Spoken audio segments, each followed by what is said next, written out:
Welcome back to Texas 10. I'm Melissa. I'm Steve. And we're here with another one of our series of Texas Troubadours. And today I'm so excited because we have Alexandra Pitts. She is the curator of the Buddy Holly Museum in Lubbock, Texas. And if you go to Lubbock, the Buddy Holly Museum has to be one of your stops. Number one on your list for Lubbock tourist attractions. Alexandra, thanks so much for being with us. Thank you for having me. I'm really excited. So I'm going to start by saying it's like the coolest job in the world. So before we get into all the Buddy and the museum stuff, just how did you find yourself being the curator of the Buddy Holly Museum?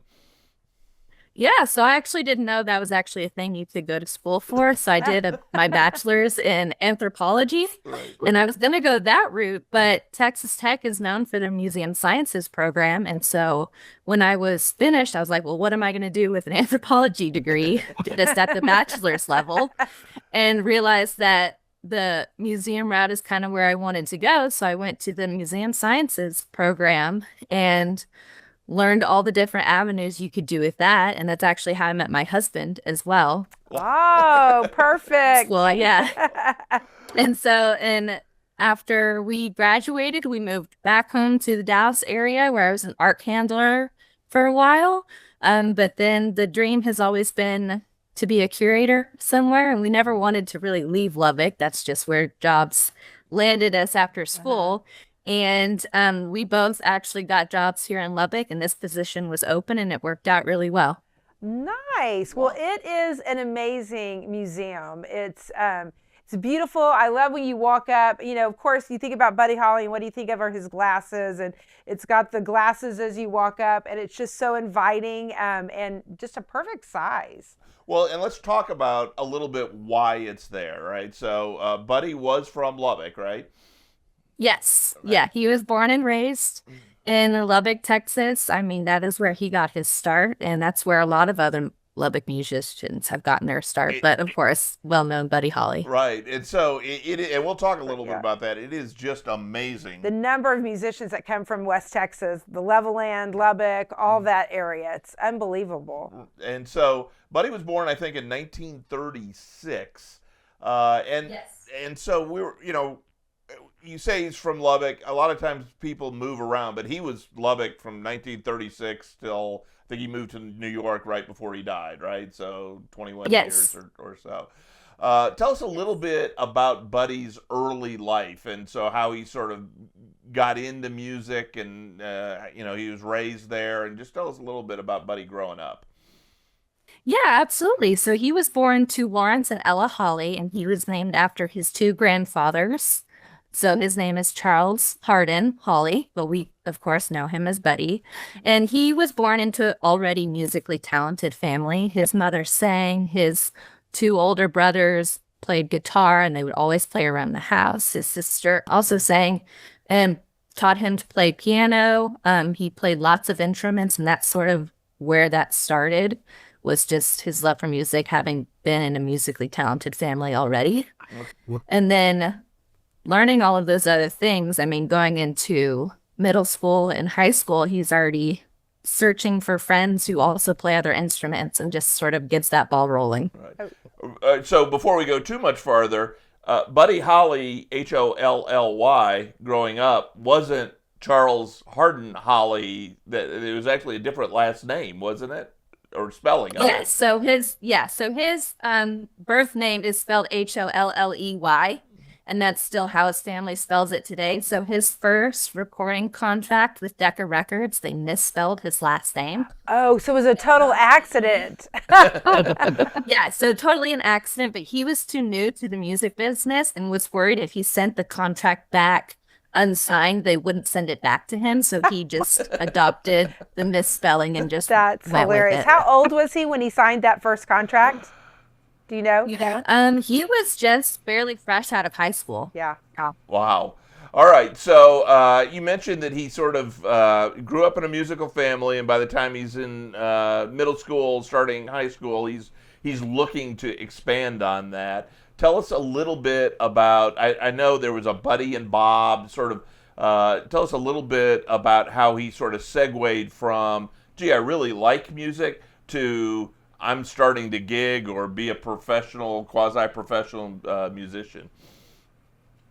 Yeah, so specifically in 1949, he is a junior at Hutchinson Junior High here in Lubbock. And so he meets Bob Montgomery and they start just performing together, just kind of figuring it out. And they're mostly playing like country and Western songs. That's kind of what they both grew up knowing and loving and listening to on the radio. And it's during these junior high, high school years that they start playing wherever they could. School events, talent shows, car dealerships, neighborhood parties. I mean, anywhere they could possibly practice and perform, they just fell in love with it. And so it's during this time that he actually will perform with several other friend groups and perform other local groups that will include Larry Wellborn, Don Guess, Jack Neal, Sonny Curtis, and Jerry Allison. And at least two of those people you mentioned eventually were Crickets, right?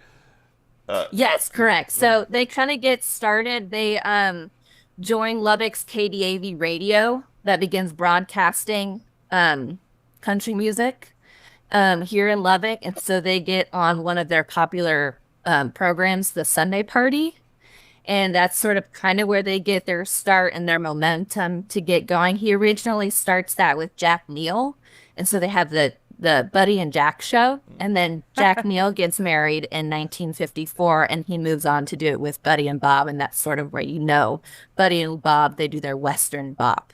Western Bob. And, you mentioned that he grew up listening. I mean, that was what you listened to if you were in Lubbock, I guess, in the 40s and 50s. It was either big band or country music. And I mean, we'll get into it. I mean, Buddy Holly is one of the formative figures in the history of rock and roll. But when he's playing country music, I mean, is there any sort of recording, or did he ever talk about he thought he was going to be a country music player, legend, whatever? I mean, was that his goal to be a country star at that point? Yeah, pretty much. I mean, he never explicitly said country music specifically, but because that's kind of what he grew up with and what he knew, that's what he liked at the time until sort of Elvis Presley came into the scene and sort of changed that dynamic. Well, did you have a question? No, go ahead. Oh, okay, I'm sorry. So talk about how sort of Elvis had a very personal impact on Buddy. And so talk a little bit about how that happened. Yeah, absolutely. So like I said, he grew up listening to country music, artists like Hank Snow, Hank Williams, Bill Monroe.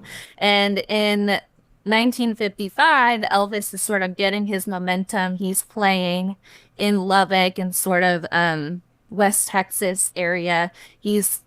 At that time, Elvis is about 1 year away from his first national hit, Heartbreak Hotel. And so that momentum is starting to go. And it's during this same year that Buddy actually gets to open for Elvis 3 separate times.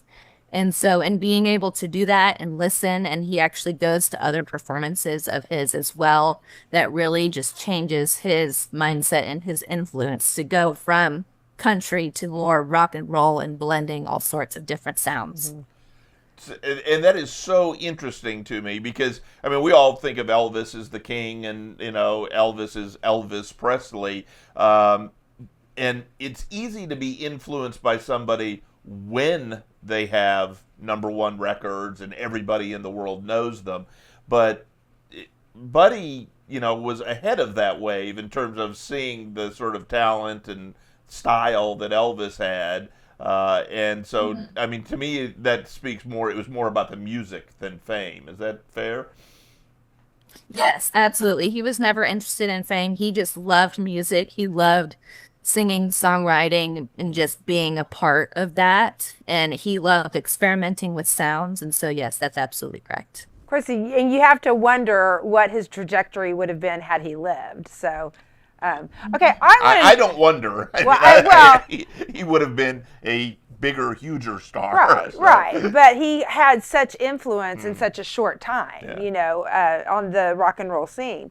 So talk a little bit about his songwriting and what his inspiration was with songwriting and when he got into writing his own songs.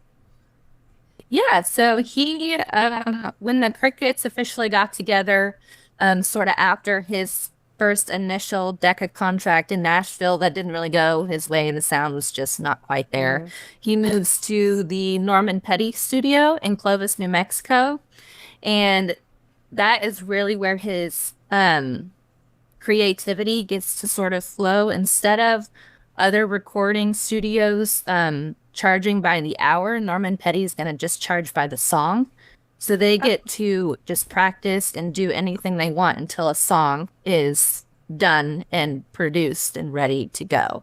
And so that sort of started that creativity, and he just takes it from there and always wanted to write songs. I mean, he would do it everywhere. We have the Allison House on our property, Right. which was Jerry Allison's childhood home, and he was the drummer for the Crickets. And so, and it's specifically in that bedroom where they would practice, where they wrote That'll Be the Day and Peggy Sue. And we really like those stories because That'll Be the Day is written after they go see the John Wayne movie, The Searchers. And he says That'll Be the Day a bunch. And so they come back home and they're like, oh, well, we should start writing a song. And Jerry Allison goes, well, that'll be the day. And then they wrote That'll Be the Day in 30 minutes. Wow. In his bedroom. Well, Peggy Sue is, of course, another one of his iconic. Tell that story about how he came up with that song. Yeah, so Peggy Sue was originally titled Cindy Lou, and he wrote a lullaby for his niece. And so that's what the song was going to be. Jerry Allison was on and off with his girlfriend, Peggy Sue, and they were currently off at the time, and he begs Buddy to change the song and name it Peggy Sue and change the beat. And he does. The song comes out, Peggy Sue. He wins her back. They get married. Oh, what a great story. See, Right. that was a great Peggy story. Sue got married, and eventually was a film. Yes. Okay, so that's the lyrics to it, but Buddy had such a unique sound. And I hadn't thought about it. I sort of read, and they said the hiccups, the sort of stutter or halting way that he sang, he got that from Elvis, and that actually seemed to make some sense to me, but I had never really put that together. But I guess my question is, okay, he has such a unique sound in a local community that's born and raised on country music just like his upbringing was. How did it first go over when they started playing their own music in front of people that are used to Hank Williams or whatever? Yeah, so it wasn't not received well, but everybody was a little iffy, like what's happening, what is this sound that's going on? And it was actually after they started touring, and the band plays at the historic Apollo Theater, and they actually kind of play there by accident. The producer there thought they were a different R&B group, and so they're the first. Yeah, so they're the first all-white band to play in that theater. And so with that came sort of a cultural change in where it was more widely accepted to hear that kind of music from an all-white band instead of just through other bands like that. And so that sort of helped change that idealism. Well, I can just imagine and picture, the parents in the household telling the kids, you're listening to that crazy rock and roll. And Buddy must have had an influence on the young population around Lubbock. Yes, absolutely. And so he lived in Lubbock. I mean, obviously, once he started, we're such a short time span we're talking about from when he became well known to his unfortunate death. But he was back and forth to Lubbock during that time, right? I mean, Was he accepted sort of like Lubbock's favorite son at that point? I mean, it's sort of cool to have, at that point, probably the one or two most popular rock musicians in the world from your hometown. But did people recognize what he was at that point?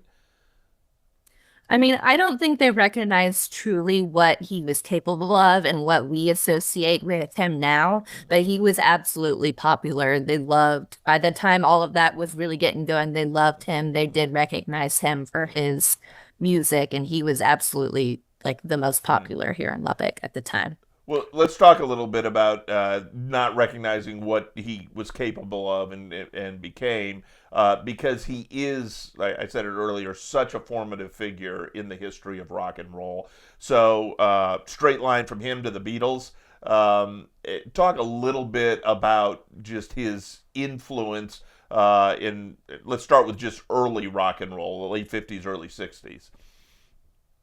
Absolutely. So even though Elvis was sort of doing it at the time, he really just took it and he basically mainstreamed having that full band of like four people and having that bass, that guitar, and everything like that. He really streamlined that and that you could have a full band with just that amount of people.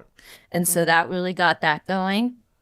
And then just moving forward with his appearance and his looks, he wasn't afraid to be himself. He did try a few times to perform without his glasses, but that didn't work. I mean, he just couldn't see. If he drops a pick, he's not able to find it. It's just not working. So his vision was that bad? It was terrible. Yeah. Okay. And so just being unapologetically himself and not caring that his look maybe wasn't what everybody wanted per se, and just being comfortable in who he is really helped other artists of the time. And like you said, the Beatles really took that to heart. I mean, with the name, they chose their name, the Beatles, because they were the Crickets, inspired them. And John Lennon even said that because Buddy Holly chose his look and wore his glasses on stage, that is what got him comfortable with wearing his glasses on stage. And the same with sort of the same with Elton John. He didn't need glasses, but he loved Buddy Holly's look so much that he starts wearing those crazy glasses, really fun glasses. And in doing so, actually made his eyesight so bad that he did eventually need glasses in his life. Now, I would have never thought that would have been a connection as to why Elton John wore his glasses. Well, and it just does go to prove that Buddy's footprints or fingerprints are just all over music up until today. And so, you mentioned the Beatles and the name. People, a lot of people know the naming story. But to me, the bigger story is, you're right. Elvis was Elvis. Nobody really cared about the band behind him. I mean, the Jordanaires were great and all the rest of it, but it was Elvis. And Buddy was Buddy, but the lead, rhythm, and drums, and bass, guitar setup really did sort of change rock and roll. I mean, the Beatles took it from there, unfortunately, because Buddy couldn't continue. But it was just so formative. I keep saying that word, but now, was that always the setup for the Crickets, or did they experiment with different size bands, or were they always just the four? No, it was almost always just that. I mean, when he was growing up and learning sort of everything, I mean, they weren't quite established there, but he really felt that combination was all you needed to make a great band. Well, he was right. Yes. Well, I mean, that is a huge change because, like you said, they were coming off the big band era where you had these, Glenn Miller, Jimmy Dorsett, all those big band sounds, and that's a real change. And so, well, and early rock and roll, I mean, Bill Haley, a lot of people go to Rock Around the Clock, and that was very saxophone driven. Right. They had and you couldn't have a band Without a without horn those. section. But Buddy said, no, we can do this with just our guitars. So how was his family? I mean, they were a very musical family. Did they? I mean, were they supportive in his endeavor into experimenting with new sounds? Were they ever part of that, or do you know much about their influence on his sound? Yes, absolutely. They were incredibly proud and supportive of him. There are several instances where his mother, Ella Holly, did not necessarily songwrite, but would kind of help in that area and sort of provide some words in that instance. But they were very supportive, and still to this day, his family is musical. They'll come out for Buddy's birthday bash and sing here at the center. Oh, tell and us stuff about like that. So it's really amazing. Tell us about the Buddy birthday bash. I want to expand on that. I want to hear about that. Yeah, so every September 7th, regardless of what day it is, we are open and we are basically throwing a big birthday for him. We've got everything from cupcakes, balloons, we're doing children's activities, we're doing guided tours. The Allison House is open all day. We're playing different documentaries about his life. It's just a big celebration and remembering who he is. That's awesome. So let's move a little bit before we get to more about the end. I want to say the end of his life to the end because it's sad. But tell us a little bit about curating this museum. Were you knowledgeable about Buddy before you took this job, or has this become your passion as you've led the museum? Yeah, so I knew a little. I knew who he was at least, and Because that's you're thanks to young. my husband actually. So I knew who he was. I knew his popular songs, but it has really become a passion of mine once I got this job to fully understand who he was, what his influence was, and how we still see that today. It's just been absolutely amazing and something that I love from the bottom of my heart doing. So how long has the museum been there? So the center opened in 1999, but it kind of really started before that. So part of our mission is we also have the West Texas Walk of Fame, and that started in the late 70s. And so that really was spearheaded by Waylon Jennings and Larry Corbin. And they said, Lubbock, you're falling behind. You really need to recognize Buddy Holly as a Lubbock native and do something about it. And so they did a benefit concert to raise money, and we have a larger than life size sculpture of Buddy by Grant Speed, and he did works like little miniature ones that he sold to help raise money. And so that sort of kickstarted the city of Lubbock acknowledging Buddy Holly, and from that grew sort of this need for the Buddy Holly Center and being a museum that actually honors his memory. Mm-hmm. So how instrumental was his family in this project? I mean, obviously all the artifacts and stuff, but what was their feeling when the community said, we really need to recognize and remember Buddy, and how involved did they get? Absolutely. It was heartfelt. They were really excited, and they were absolutely a part of every journey here at the center. And so you can see all of their love for their own in this space. And of course, through all of the artifacts and all of the information that we have here is all from their hearts and their growing up and Buddy Holly being their own. And so you can really see that in the center. So it's in what they call the depot, or near the depot district of Lubbock. We took a trip to Lubbock. Yeah, and this was a highlight. This area was a highlight for us. So we love music. We love Buddy Holly, and so it's easy for us to say, "Oh no, that's our number one thing that we've got to go see." But are you guys successful? Are you like how many visitors come through, and just sort of talk a little bit about the challenges and the successes of running a singular focus museum like the Buddy Holly Center? Absolutely. So we actually are not just the Buddy Holly Center. We're also a fine arts center. So we actually have sort of dual missions. It all comes back to Buddy Holly, and he wasn't just a musician. Actually, he did drawings, he did leatherworking. I mean, he was an artist through and through, and that's sort of how those two connect. At the time when the city of Lubbock is really learning that they need to do something about remembering and honoring Buddy Holly, they also needed a new facility for their fine arts center. And so the Fine Arts Center is housed in the historic railway depot that was here in Lubbock. And so that's our Fine Arts Center. And then the Buddy Holly side of our museum is added on to that. And so that's how those connect. And we are very successful. The fine arts side of us is always free. It's always something that visitors can come see. Exhibits change out every 6 to 8 weeks. And it's always, I usually try to do regional artists. Sometimes it's grown more than that, but we really focus on local regional artists to get their name out there.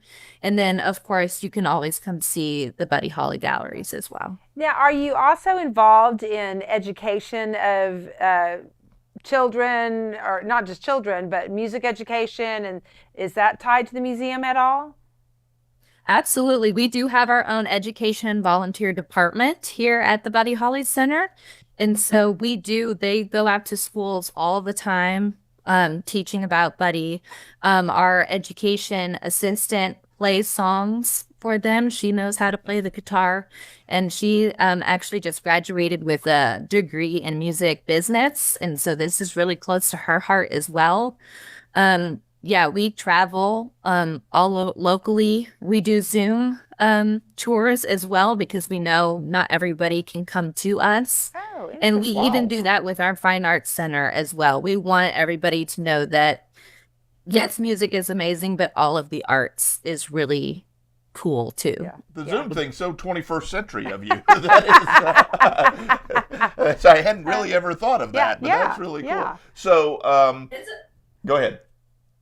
It's a little challenging to do it on Zoom, but we have fun with it, and we want that to get out there, and so any way that we can help do that, we're going to make it happen. Well, and I just heard a study yesterday on NPR actually that talked about people who go to museums. It's really good for your health, your mental health and your health. And so that more of us should be attending art museums. It's calming, and museums because it gets you thinking about other things than what you're worried about. So you're doing a lot for us. You're doing God's work there, so that's great. So just so we don't forget, can you go ahead and give us the Buddy Holly Center's socials or website or whatever, so people that are watching, they need to connect, see hours, that sort of thing, they can do that. Absolutely. So our website is buddyhollycenter.org. And then you can find us on social media, Facebook, YouTube, and Instagram, things like that, at just the Buddy Holly Center. All right. Buddy, and Holly, Holly. So. Yeah, not EY. So let's get back to Buddy. So we've talked about his music and what an impact he has. What about his personal life? I mean, tell us a little bit about just his loves and his life outside of music. Absolutely. So as he's sort of getting that momentum and sort of that fame, his plan was actually always to come back to Lubbock and sort of grow the music scene here, which is part of our mission as the Buddy Holly Center, is to keep trying to do that. So he actually purchases land here and has plans drawn up for a house that he is going to build for his parents, but it's going to include a music studio that he is going to want to build and have roots here where he can basically do what Norman Petty did for him and sort of grow that artistry here in Lubbock. And he actually created his own production company called Prism. And that's actually how kind of Waylon Jennings got started, was through that record studio. It never got built. We have the plans. We have it up here in the museum. It's really awesome to look at. Of course, it never got done because he did tragically pass too soon. But that was always his plan there, was to sort of come back. Now, on top of that, he goes to New York because he wants to grow his music scene, right? He doesn't want to just know what it's like in Lubbock and in Texas. So he goes to New York several times just to learn the music scene there. And he meets Maria Elena Santiago, who's the receptionist at Pierce Southern Recordings. And they meet that same day. He asks her on a date. It takes a couple of days for her to warm up to it, but they go on a date. And by the end of that first date, he's proposing. She says yes. And that was in June of 1958. And they're married August 15th of the same year. Wow. Wow, that is Buddy fast. Holly, he Buddy, made up his mind. He's like, you're the one. well, and it sort of connects to everything you just said. I mean, because he's such a larger than life figure, we forget that he was basically a teenager when he was doing all of this. And yes, I mean, it's so interesting to me that he's not just thinking, you mentioned he's an artist and various things, but he's also thinking about the business of music and creating a record studio. And he's 19, 20 years old. That's amazing to me. absolutely. Did he graduate from high school, by the way? Did he? He did, yes, Okay. in 1955. Which high school there in Lubbock was it? Was it Lubbock High? Or? In Lubbock High. Okay, all right. That'd be cool to be a class member of 1955. And Everybody. Well, it's like anything, though. You wonder if they even realized who they were going to school with. You know, he was probably, yeah, he was kind of cool because he had a band, but he also could have been conceived as kind of the nerdy guy with the glasses because he couldn't see. Four Eyes Buddy, right? Poor Buddy. All right, so he's in New York, and all of this is going on, and his career is just exploding at this point. His music was everywhere there for a couple of, well, really for 18 months, it seems like. And is it true that he sort of split with Norman Petty at that point too? Yeah, so he really wanted to sort of start managing all of the music and the business side himself instead of having Norman Petty manage it for him. And so that's why they split. And how old was he at this time? How old was he when he made that decision? He's 20. Yeah. Wow. Almost 21. Right. And so he is, so he does that. His band members choose to stay with Norman Petty. And so that's kind of where you have the breakup of the Crickets, specifically. And of course, Maria Elena lives in New York. And so that's where he's going to move to after that split and sort of do it on his own. He wants to figure it out himself. And so that's sort of how that happens, yeah. And as I understand it, although they split, it wasn't one of these huge, massive band breakups. That it was fairly amicable, or not. Yes. So, and it was actually always Buddy's intention to get back together. As soon as they split, he was absolutely heartbroken, and Maria Elena says that's the only time he saw Buddy cry. Aww. Was when that split happened. And so it's actually when he goes on the Winter Dance Tour, he is expecting after that tour to go back and reconnect with his bandmates and get that back together. Okay. Talk about a little bit about the Winter Dance Tour for people. I mean, absolutely. So it's January of 1959. Yes. Eight. Right. Yeah. 59, I believe. Yes. 1959. We'll just cut that part out. So it's January of 1959. And he has just moved to New York. He's kind of split with his band. He still wants to keep doing music. Money's a little tight, going on a tour helps with all of that. And so he's going to join kind of at the beginning of this tour where they tour all over the Midwest. And if you see a map of this itinerary, it is absolutely chaotic. There is no rhyme or reason for how they go across the country. They're in buses that break down and have no heat. I mean, it's just gruesome. And they play more than once a day and then go across state lines to play and then come back across state lines to play somewhere else. And it's just totally crazy.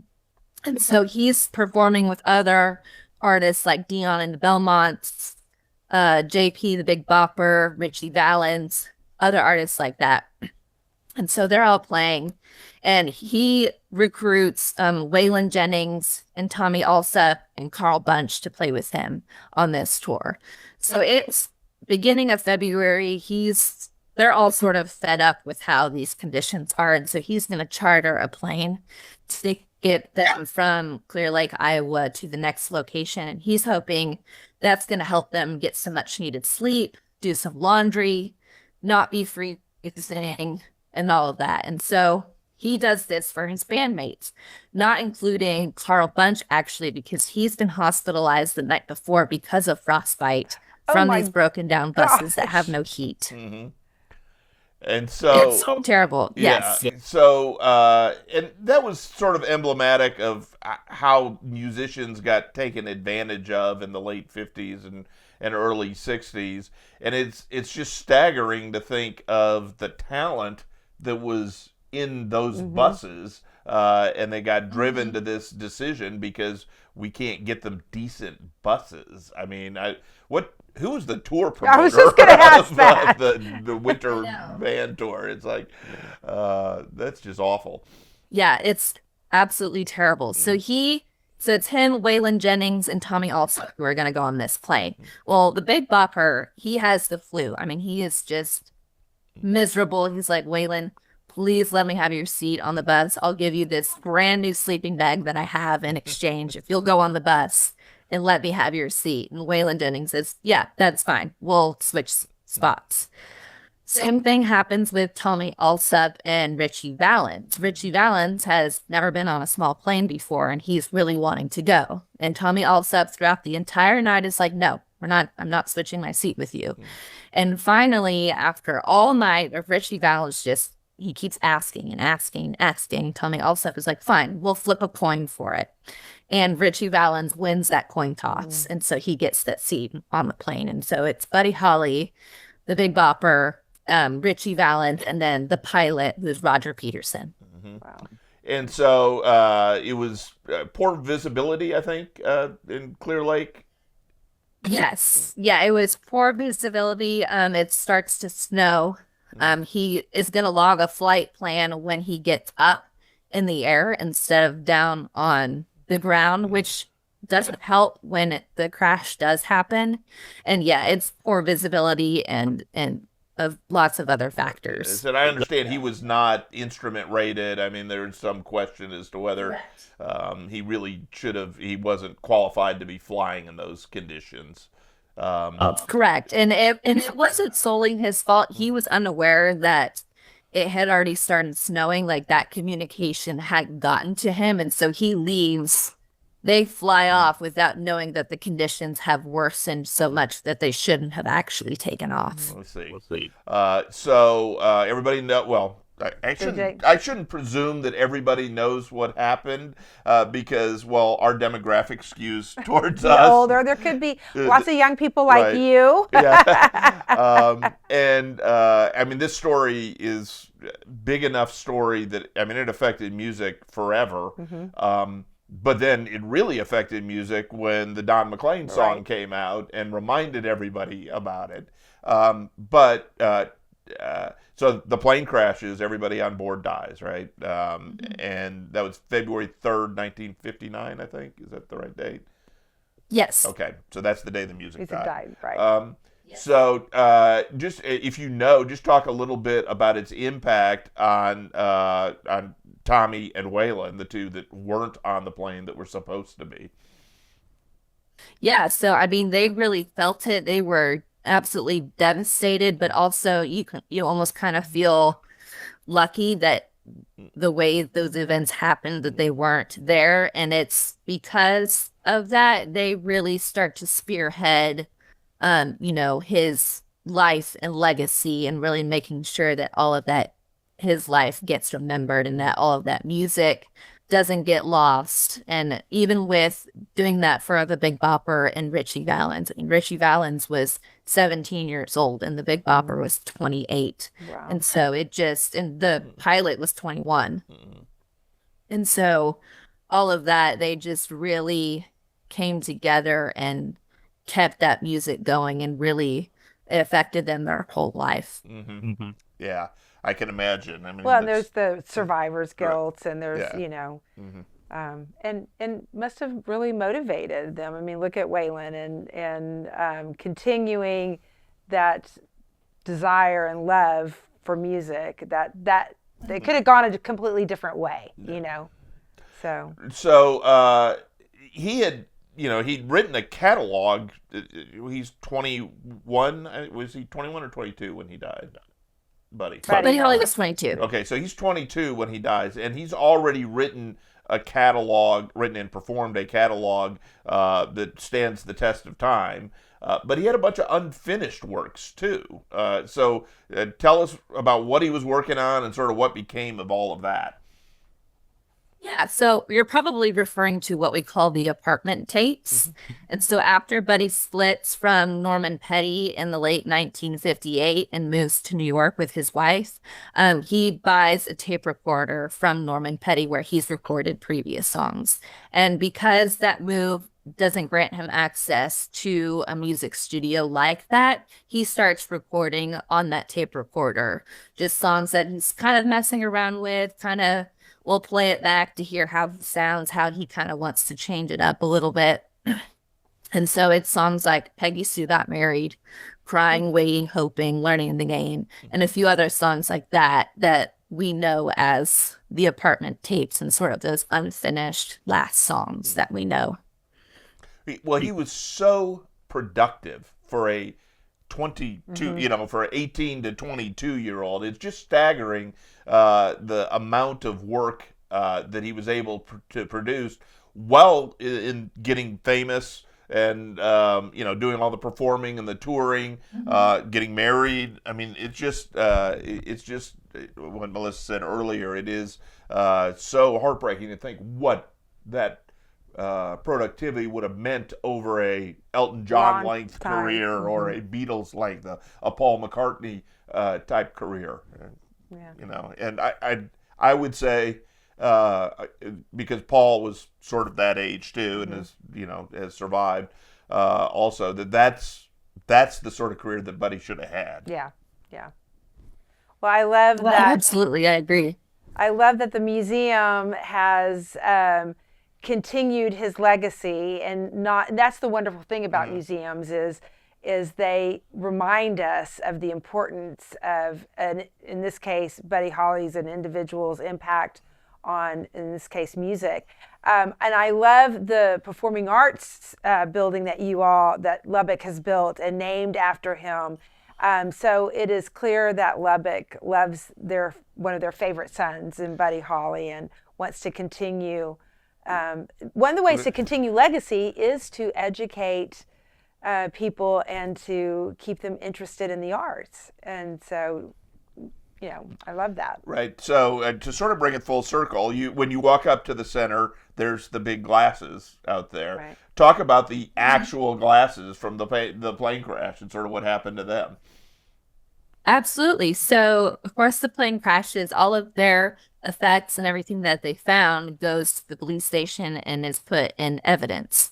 So it goes into an evidence locker and it's seemingly forgotten about.